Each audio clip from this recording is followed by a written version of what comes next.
Samsung Galaxy A series are top of the game when it comes to device popularity in the mid-range market. The A35 5G was a solid value for money last year, and its successor, the A36, looks like it's about to do the same, or at least that was my first impression of it. The Galaxy A36 5G showcases the brand's commitment to fine-tuning their A-series Samsung devices. While the upgrades are subtle, it's a crafted response to the growing demand of budget-conscious consumers who refuse to compromise on performance, features, and long-term reliability.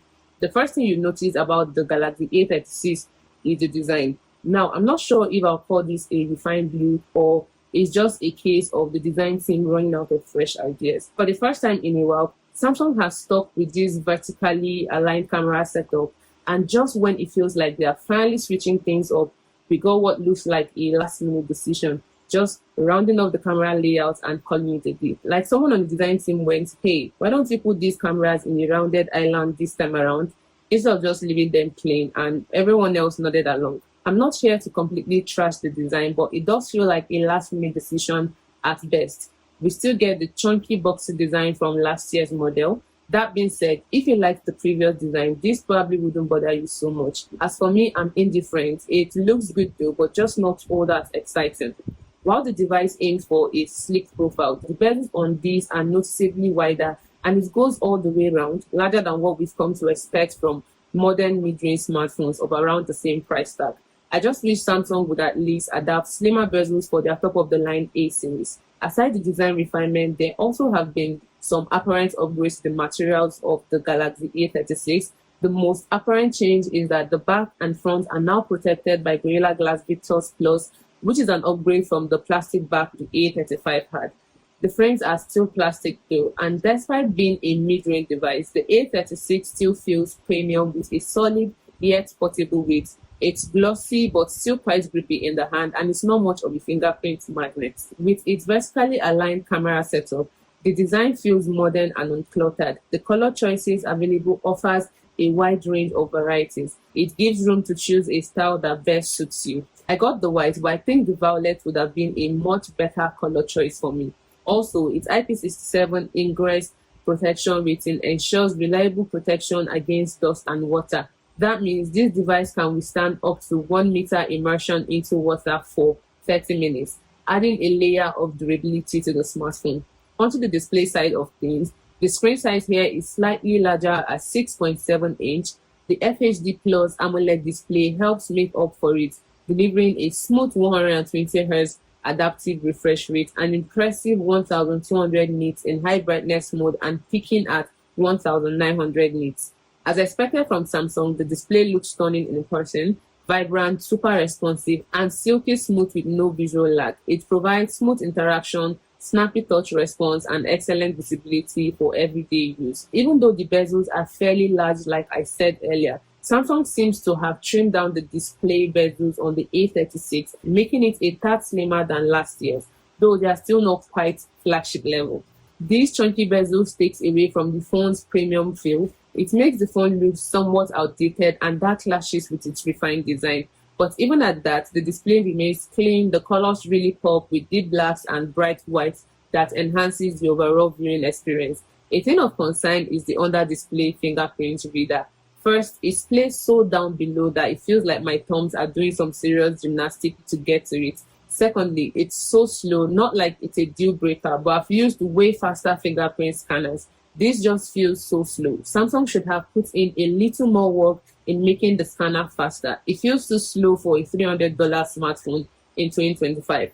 Aside that, it gets the job done. Let's not forget the always-on display feature adds a touch of convenience too. Taking a look around the phone, the buttons are exactly where you expect them to be, positioned on the island of keys. They are tactile, responsive, and satisfying to press. On the hardware side, this features a nice set of stereo speakers for an improved audio experience. I think they sound really good. The NFC feature is still available in select regions. However, if you're a fan of the headphone jack, the bad news is Samsung continues to leave it out, just like on the A35.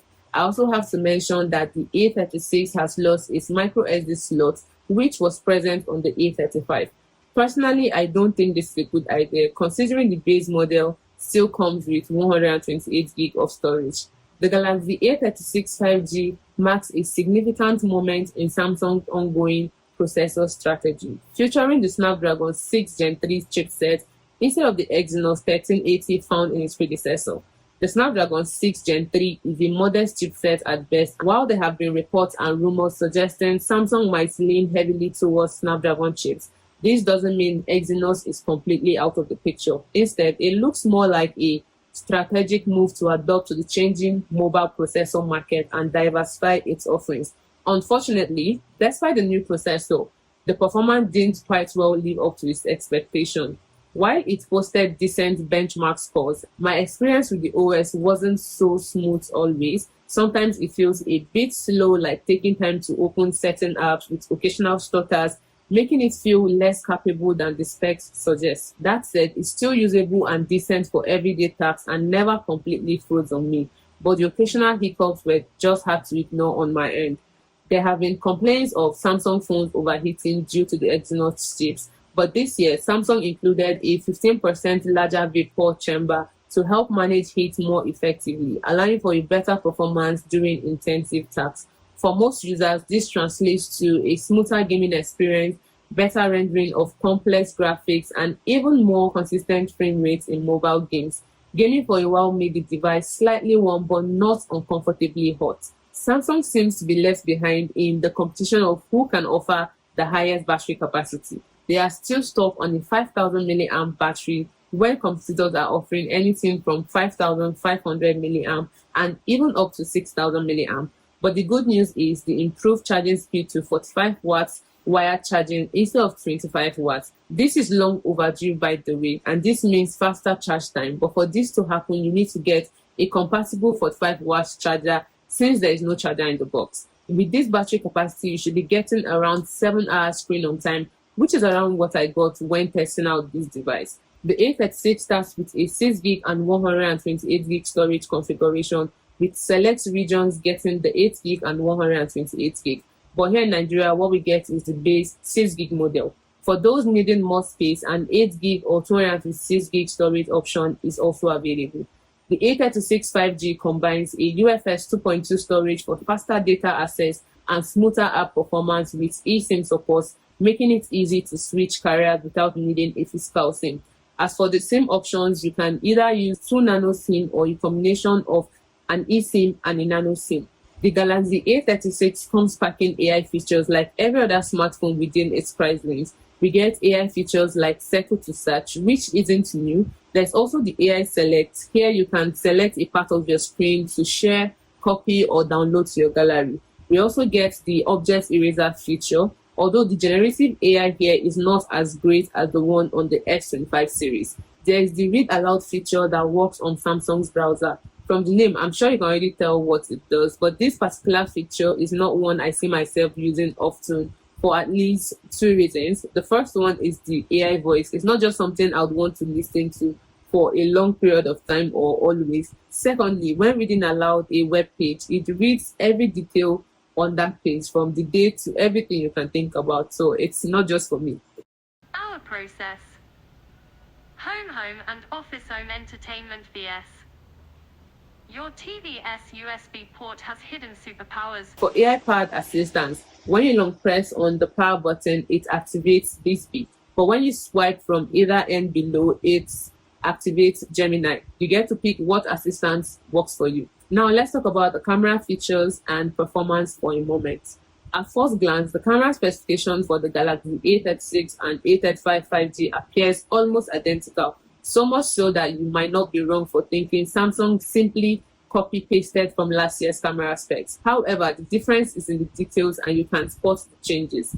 The most noticeable difference is the front-facing camera. It has been downgraded from a 13 megapixel to a 12 megapixel lens. The other camera specs remains unchanged, a 50 megapixel main lens accompanied by an 8 megapixel ultra-wide lens and a 5 megapixel macro shooter. The main camera is actually not bad, and the camera system shines the brightest in well-lit environments, demonstrating remarkable consistency in color balance and dynamic range. It captures intricate details with good clarity, producing images with colors that appear natural and vibrant, with a subtle warmth that adds life to photography without being overly saturated. Skin tone reproduction stands out as a particular strength.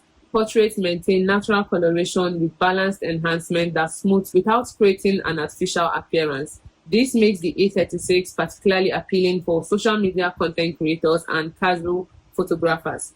The 8 megapixel ultra-wide camera is not that impressive. It reveals the camera's mid-range limitation. The ultra-wide lens provides a decent field of view but suffers from slight edge softness. The 5 megapixel macro lens, well, let's just say it's there. It struggles with resolution and details in close-up scenarios. The 12 megapixel front-facing camera demonstrates impressive portrait capabilities. The camera handles facial details with nuanced precision, capturing skin textures and facial features without excessive smoothing. The exposure balancing is great and the skin tone appears natural. While low light performance reveals the camera constraint, as lighting condition diminishes, image noise becomes more prominent and detail retention becomes challenging. This is a common limitation in mid-range smartphones and not unique to just the A36. On the video side, both cameras can shoot up to 4K at 30 fps on the main camera, while ultra-wide shoots at 1080p at 30 fps. The videos look good with smooth stabilization at all resolutions.